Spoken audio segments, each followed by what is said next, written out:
बिस्मिल्लाहिर्रहमानिर्रहीम। नाज़रीन इकराम, मेरी आज की वीडियो कुरान पाक के पारा नंबर 20 की पहले सफ़े की एक आयत का वजीफ़ा है। जो शख्स इस आयत के विर्द के बाद कोई भी दुआ करेगा, अल्लाह रब्बुल इज़्ज़त उसकी दुआ फिल फौर कबूल फरमाएंगे। अगर कोई शख्स अपने बेटों और बेटियों के रिश्तों की वजह से परेशान है, वो इस आयत का विर्द करने के बाद अगर दुआ करेगा तो अल्लाह रब्बुल इज़्ज़त उसकी दुआ कबूल फरमाएंगे।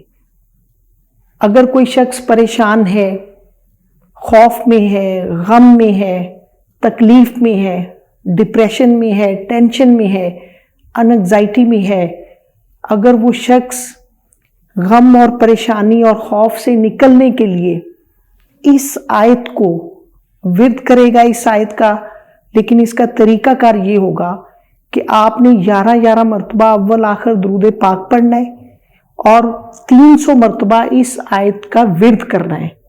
उसके बाद आपने अल्लाह रब्बुल इज़्ज़त की बारगाह में खौफ से, परेशानी से, गम से निकलने के लिए दुआ करेंगे तो अल्लाह रब्बुल इज़्ज़त आपकी दुआ कबूल करेगा।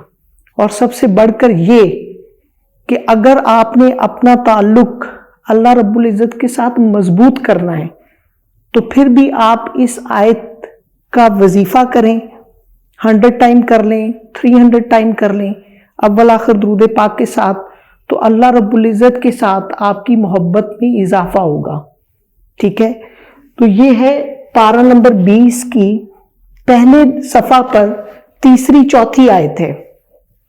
अम्मन युजीबुल मुस्तर्रा इज़ा दआहु व यक्शिफुस सूआ। अम्मन युजीबुल मुस्तर्रा इज़ा दआहु व यक्शिफुस सूआ।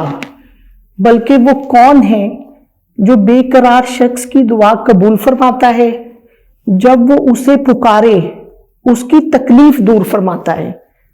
बल्कि वो कौन है जो बेकरार शख्स की दुआ कबूल फरमाता है, जब वो उसे पुकारे उसकी तकलीफ दूर फरमाता है।